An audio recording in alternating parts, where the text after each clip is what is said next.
This isn't vengeance. This is punishment.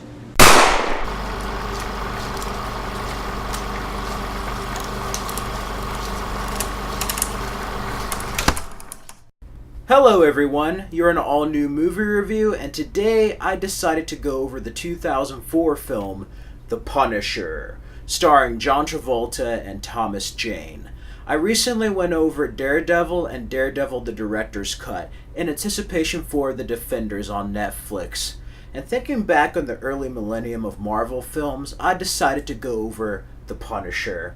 While it may not be 100% faithful to the source material, it does have the essence of the character of the Punisher and some of the comics. And I just want to go over the film and share my thoughts with you out there. Besides Thomas Jane, it stars Rebecca Romijn, Ben Foster, John Pennant, Will Patton, Mark Cawley, James Carpinello. It is written and directed by Jonathan Hensley. So that's the writer, director, and the cast, and what is The Punisher about? This is pretty much the origin of Frank Castle, the Punisher, based off the Marvel comic.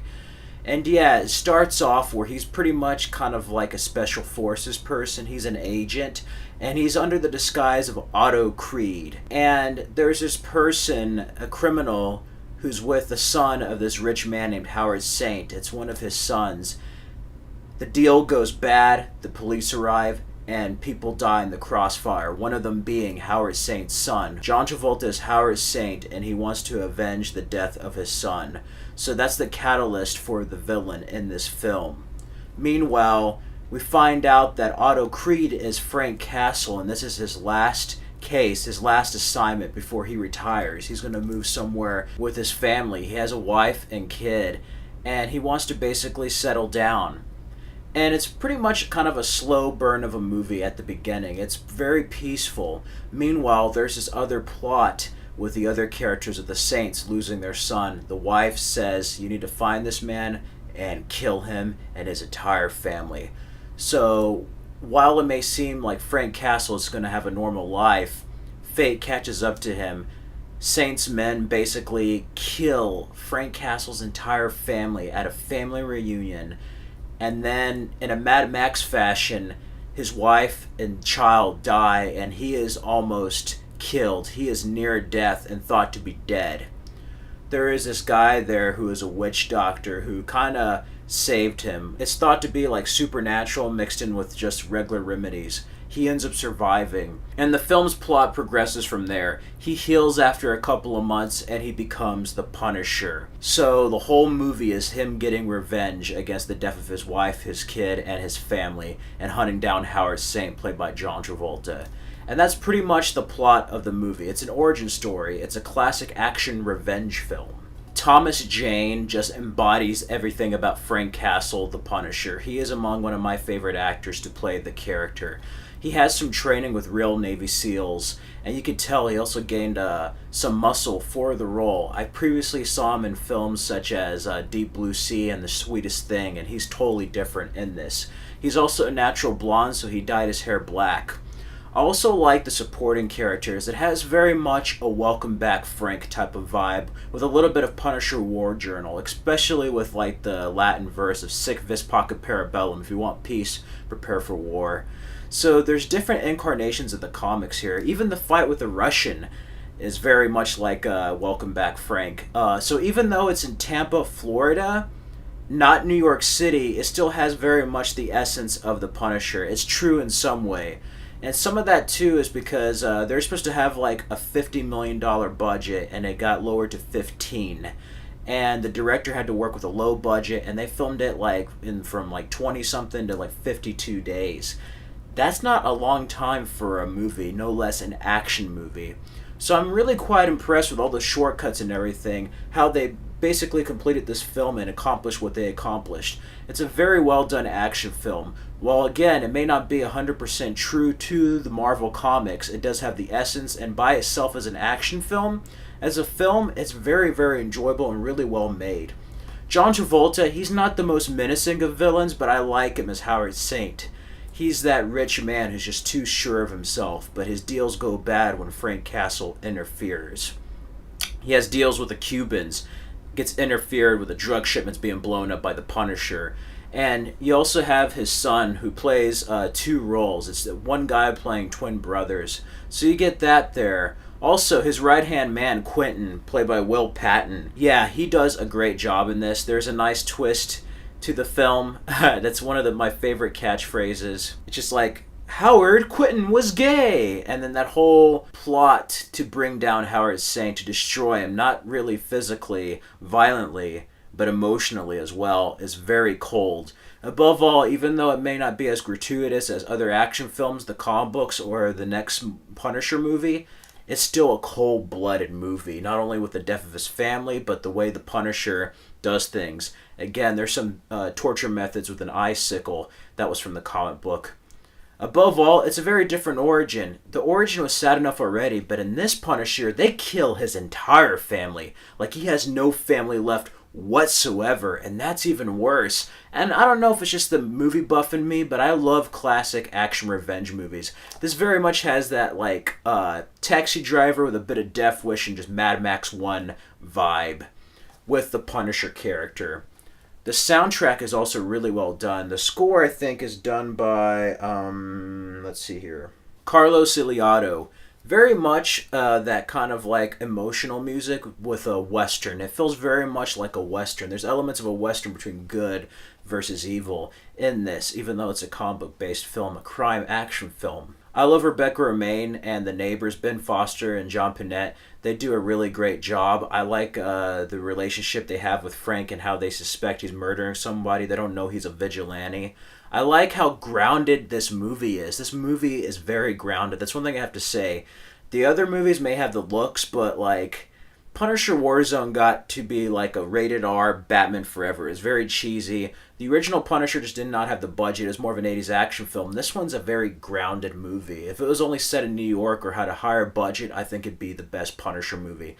So far, this is my favorite Punisher incarnation, at least until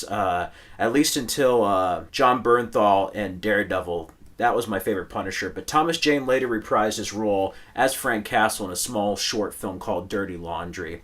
It's a shame we never had a sequel to this film because I feel like it's a well-made film. So many memorable moments. Henry Heck, all the assassins after him.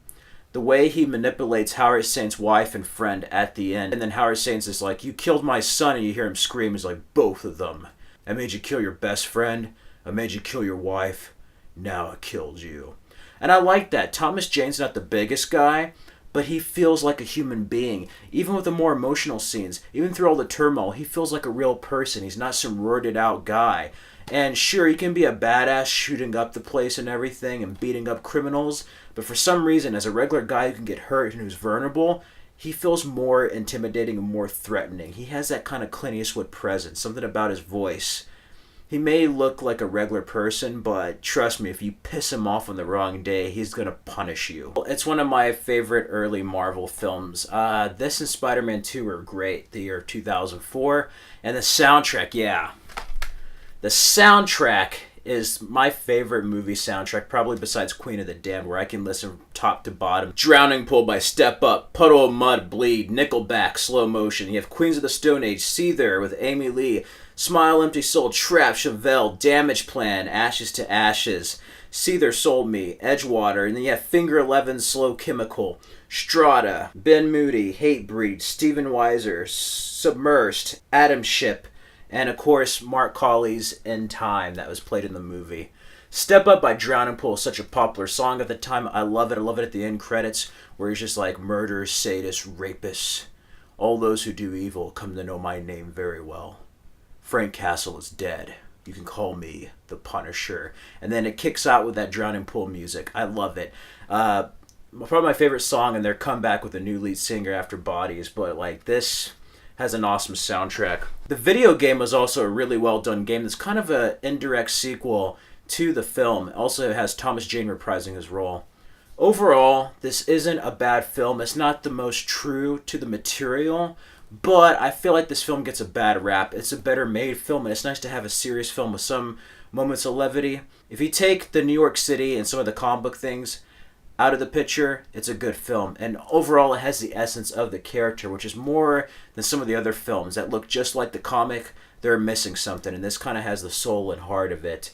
And I just wish that this director and crew were able to get a bigger budget and make a true sequel to Thomas Jane coming back, because it's a shame that he wasn't in another film. So if I had to give The Punisher from 2004 a score, I would probably give it a 4 out of 5. Yes, a 4 out of 5. People might rank it lower, but that's just my personal score. I actually am quite fond of this movie, and yeah. It's not every day that you get to see John Travolta as a villain. He's not as menacing, but it still serves a purpose, and overall, Thomas Jane is the Punisher. He owns the character in the way that Chris Evans owns Captain America, Robert Downey's Tony Stark, or Christopher Reeve's Superman. It's just so iconic. Anyway, if you have not seen The Punisher from 2004, I highly recommend it.